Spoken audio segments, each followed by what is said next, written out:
Bueno, ya hace más de 50 años en el ideario popular en nuestro país existían los conceptos básicos de cómo se transmite la gripe y cómo se podría prevenir, ¿sí? Ya sabíamos que a través de las secreciones respiratorias iba a poder eh, transmitir este virus. Mafalda lo registra ya en el año 68, ¿sí? Frente a un amigo que se enferma de gripe como Manolito, otro quiere cuidarlo y acompañarlo y sabe que se tiene que poner un casco para poder protegerse y no infectarse. Está hablando de un primer equipo de protección personal para no infectarse. Pero la gripe les va a ganar y se va a transmitir de una manera eficiente como lo hace habitualmente entre los humanos y van a terminar todos enfermos. Así que bueno, ¿qué nos pasa todos los años con la gripe en todo el mundo? Un número muy importante de personas, alrededor del 20, entre el 10 y el 20% de la población se infecta con este virus, ¿sí? Así que entre el 3 y 5 millones de casos de enfermedad severa ocurren en el mundo entero y pueden haber muertes asociadas a influenza, muertes respiratorias, entre 300.000 y 600.000 por año. Sabemos además que los más afectados son aquellos que tienen ciertos riesgos para complicar estas infecciones, como son las personas mayores, los mayores de 65 años, y también así los niños pequeños, los menores de 5 años. ¿Quiénes son los responsables de estos cuadros clínicos? Los virus de la gripe. Pertenece a una familia que se llama Orthomyxoviridae, está constituida por 4 géneros, el A, B, C y D. El grupo A y el grupo B son los que producen anualmente estos brotes de gripe en la población. Y estos virus se caracterizan porque su genoma está constituido por RNA de polaridad negativa y está dividido en 8 segmentos. Eso le da la posibilidad de variar y cambiar mucho a lo largo del tiempo. Y en su superficie, además, tienen glicoproteínas que son contra las cuales nosotros producimos las defensas, ¿sí? Producimos anticuerpos. Y como ellas van cambiando por esa variabilidad, las que producimos este año, quizás si nos infectamos, el año próximo muy probablemente no nos puedan defender. Por eso es importante controlar, ver cómo van evolucionando estos virus en la población para poder hacer una buena formulación de las vacunas, que afortunadamente existen. Para eso la OMS ha creado una red global de vigilancia de los virus, la primera red mundial de laboratorios que se generó fue justamente la red de influenza, que funciona después de la pandemia de 1957. Y así, de esa manera, nosotros con 164 laboratorios trabajando en el mundo entero, podemos contribuir a saber cuáles son los virus que están presentes y sus características en tiempo real. Nuestro país colabora, tiene 3 centros nacionales, uno funciona en el Instituto Malbrán, y a nuestro Instituto Malbrán llegan muestras positivas de una red que hemos construido después de trabajar durante muchos años. Tenemos laboratorios que están desde Jujuy a Tierra del Fuego y desde el oeste al este en nuestro país, barremos todo el país y en estos laboratorios se estudian aproximadamente 60.000 a 70.000 muestras de eventos respiratorios. Y todas las muestras positivas, en su mejor intención, o sea, la gran mayoría, se mandan al laboratorio que funciona en el Malbrán para ser esos virus analizados, caracterizados y entonces generar información que a medida que se va produciendo se informa a nuestro Sistema Nacional de Vigilancia de la Salud, se informa semanalmente a la OMS a través de FLUNET y también semanalmente a OPS para que OPS genere su reporte semanal. Toda esa información OMS la reúne para hacer la formulación, o mejor dicho, actualización de la fórmula vacunal 2 veces al año. Una la hace en septiembre para el hemisferio sur y otra vez la hace en febrero para el hemisferio norte. Y OMS considera entonces cuáles son las características antigénicas, o sea, de las glicoproteínas de superficie que tienen los virus más recientemente aparecidos y también hacen las caracterizaciones moleculares a nivel genómico para ver cómo van evolucionando en el tiempo. Entonces, todos esos 165 laboratorios alrededor del mundo contribuimos con esa información para que OMS pueda decidir la fórmula vacunal. Y la mejor manera de estar representados en esa decisión es trabajando y caracterizando nuestros propios virus. Bueno, en el país, además de vigilar influenza, se vigilan conjuntamente otros virus respiratorios que circulan prácticamente en los mismos meses que influenza. Así es que hacemos vigilancia de virus sincicial respiratorio, adenovirus, parainfluenza, metaneumovirus humano y además los virus de influenza. Si vemos lo que pasó el año pasado con respecto a influenza, vamos a ver que la mayoría de los virus de influenza detectados fueron virus del tipo A y del subtipo H1N1. Los virus de influenza H3N2, que están representados en fucsia en la diapositiva que están viendo, circularon en muy poca proporción. Y luego tuvimos virus de influenza B, que particularmente el año pasado comenzaron a circular un poco más que los años anteriores, ¿sí? En amarillo pueden ver el linaje de Yamagata y en verde más claro el linaje de Victoria. Así que de esa manera, ese es el panorama que tuvimos el año pasado. Algo importante, normalmente influenza empieza a circular de manera sostenida en nuestro país alrededor de la semana 20. En junio, en este caso, el virus se retrasó casi 12 semanas en comenzar. O sea que retrasamos la circulación viral bastante. El año pasado tuvimos una situación particular. Bueno, como les decía, en 2018 tuvimos una proporción de influenza B superior a la que tuvimos años anteriores con respecto a los virus de influenza A. Y con respecto a la circulación de los virus A, en 2016 prácticamente fue todo influenza A H1N1, en 2017 fue prácticamente todo H3N2 y en 2018 nuevamente tuvimos mayoría de virus A H1N1 y poco H3N2. Con respecto a los virus B, a partir del año 2002, cuando se reintrodujo el linaje Victoria nuevamente a la circulación entre humanos, hemos tenido cocirculación de estos ambos linajes. Y es así que en los últimos 3 años predominó, por ejemplo, en 2016 el linaje Victoria, pero en cambio en el 2017 predominó el Yamagata. Esta proporción también se mantuvo para el 2018. O sea que es difícil conocer cuál de los dos linajes va a predominar. Otra de las herramientas que tenemos para poder controlar y prevenir estas infecciones son los antivirales. Desafortunadamente tenemos muy pocos antivirales para controlar influenza, así que tenemos que cuidarlos mucho y hacer una buena vigilancia de la susceptibilidad de estos fármacos. En 2016, que fue prácticamente un año H1N1, encontramos solamente 3 virus que eran resistentes al oseltamivir. Es una proporción muy baja y que es lo que se observa a nivel mundial.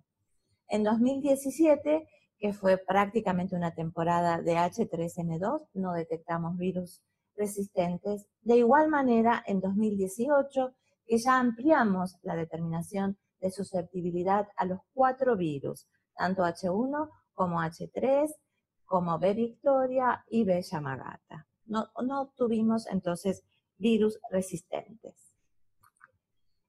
Bueno, de esta elaboración, de este trabajo que hacemos nosotros, se nutre entonces la Organización Mundial de la Salud para decidir la fórmula vacunal.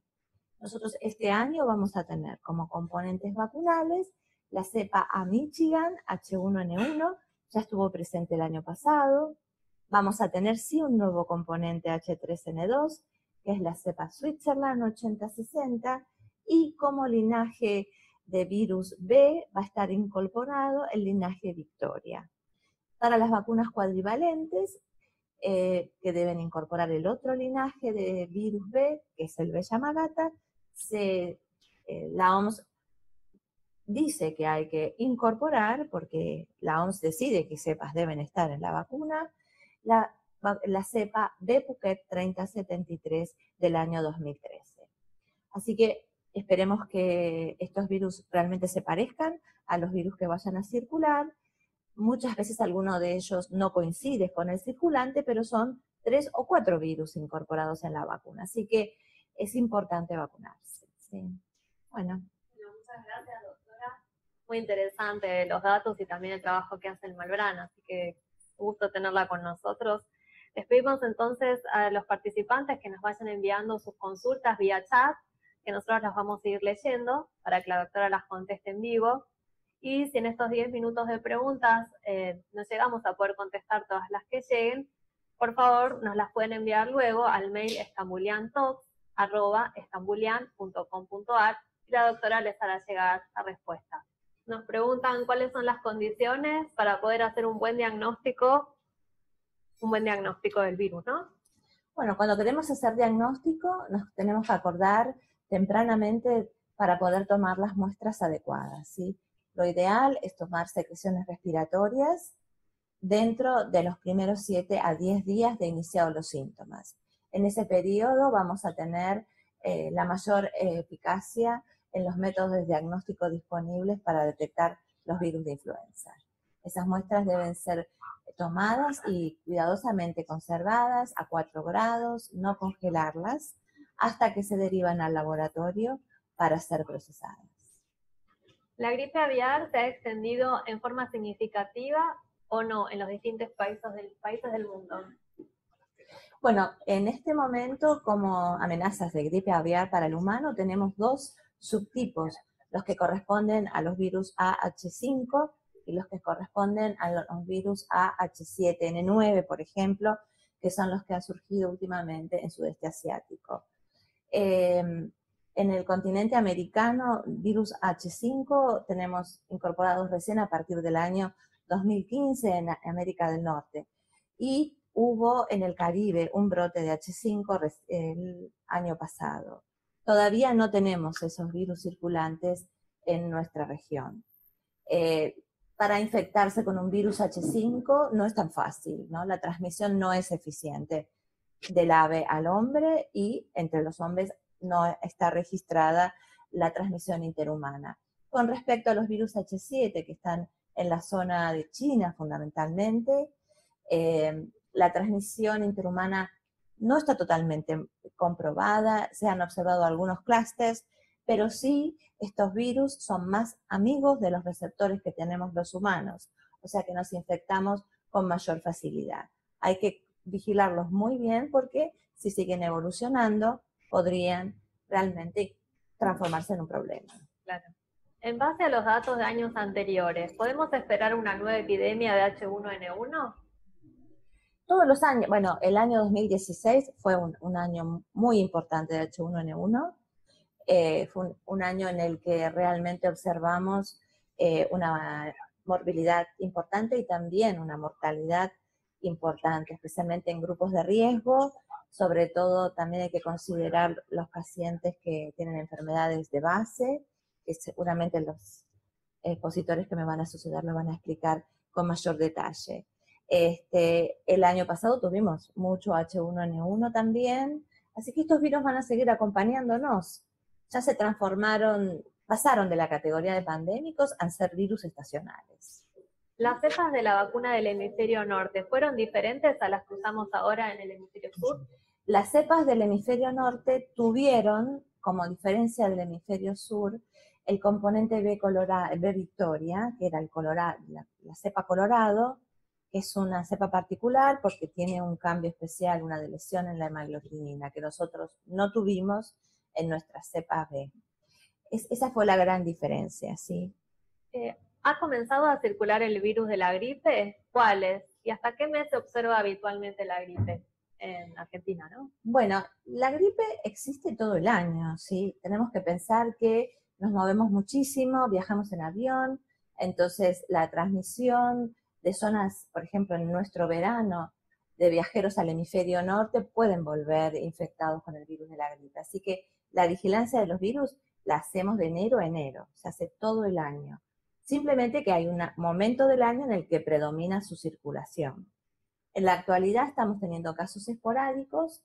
De influenza A todavía no ha comenzado la circulación sostenida en nuestra población. Un poquito de influenza B, pero muy poco hasta el momento. Estamos caracterizándolos todos estos virus, ¿sí? En este momento.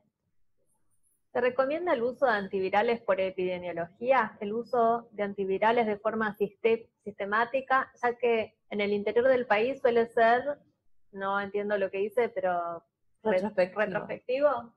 Existen recomendaciones que emite el Ministerio de Salud acerca del uso de antivirales, en qué pacientes hay y de qué manera suministrarlos, ¿sí? Eso se hace anualmente. En las recomendaciones del Ministerio de Salud están todas las indicaciones para el uso de antivirales. Si viajamos ahora, ¿con qué nos recomiendan vacunarnos? Si viajamos a dónde. Claro, es importante si viajamos a dónde, ¿no? Bueno, pensemos que las vacunas están disponibles en un momento determinado en el año, no están disponibles todo el año. ¿Sí? Nosotros tenemos un momento particular para vacunarnos, que es el inicio de la temporada, ahora en marzo-abril. Si bien podemos vacunarnos todo el año, pero la vacuna tiene una fecha de vencimiento que es fines de 2019. Si no va a estar disponible para viajar, para usarla después. Lo mismo que para el hemisferio norte. Las del hemisferio norte ya están perdiendo su vigencia. Entonces, si uno va a viajar al hemisferio norte, en este momento ya va a empezar a decaer la temporada de influenza. Si se vacuna acá, algunas cepas lo van a proteger, sí, quizás otras no. Claro. Muy interesante la charla, gracias doctora. Sí, realmente muy interesante. Aparte es tan importante difundir lo que hacen en el Malbrán. Gracias, muchas gracias. ¿Produce vasculitis la vacuna antigripal? Bueno, quizás el doctor Nocinovich después cuando hable especialmente de las vacunas, él va a poder referirse mejor a los efectos adversos que puede presentar. ¿El virus sincicial respiratorio ha comenzado a estar presente? El virus sincicial respiratorio ya se empieza a detectar, sí, empieza a subir, pero lentamente su detección. Ya estamos comenzando la campaña antigripal para vacunarnos, para estar protegidos, porque sabemos que lo más importante es vacunarnos ahora, y lo más importante también es que todos nos vacunemos, ¿no? Doctora. Sí, especialmente tenemos que considerar los grupos de riesgo, ¿sí? Entre los cuales tenemos a las mujeres embarazadas, los niños menores de 2 años, los mayores de 65 años y aquellos que presenten enfermedades crónicas respiratorias, cardíacas, metabólicas, son los indicados, ¿sí? La pandemia nos enseñó que las mujeres embarazadas constituyen un grupo de riesgo muy importante. Sí, así que bueno, todos esos grupos de riesgo deben recibir su vacuna. Claro, y todos los profesionales de la salud que nos acompañan, esto de aprovechar siempre las oportunidades de vacunación y de recomendar la vacuna. Y por supuesto también los trabajadores de la salud para protegerse de ellos y proteger a los enfermos que traten. Y por supuesto muchos otros grupos que tienen una función vital en la sociedad, como pueden ser los cuerpos de bomberos y la policía, ese tipo de agrupaciones que deben estar vacunados. Sí, también otros grupos que a veces no se tienen en cuenta, que son los cuidadores o los que están en contacto frecuente con estos grupos de riesgo, ¿no? Sí, eso es muy importante, sobre todo aquellos que quizás tengan un paciente inmunocomprometido, ¿sí? Y entonces deben tratar en la medida de lo posible de estar vacunados y protegidos para no transmitirle a su familiar o a su paciente la infección. Nos llega otra pregunta. ¿Pacientes especiales es suficiente una sola dosis de antigripal? Por ejemplo, los oncológicos. Yo creo que la verdad no lo puedo afirmar. Quizás el doctor Nocinovich lo tiene más claro. Pero la única indicación para más de una dosis es cuando se inicia la vacunación por primera vez en los niños pequeños, ¿sí? Claro. Que van a recibir por primera vez la vacuna, en ese caso sí, se le dan 2 medias dosis. separadas, ¿verdad? Por tiempo estimado, pero los oncológicos no sé. En relación a los pacientes prematuros, que se les dan el alta en época invernal, ¿se pueden vacunar con la antigripal? A partir de los 6 meses recién está indicada la vacuna. Sí. Claro. Bueno, muchas gracias, doctora, por su participación en esta Ambulian Talks. Un gusto, la verdad, tenerla con nosotros. Y esperamos poder tenerla en otras oportunidades y seguir hablando y difundiendo también de la labor del Malbrán. No, gracias a ustedes y gracias por difundir esto tan importante en la comunidad, que es la prevención de estas infecciones que pueden ser serias en la comunidad.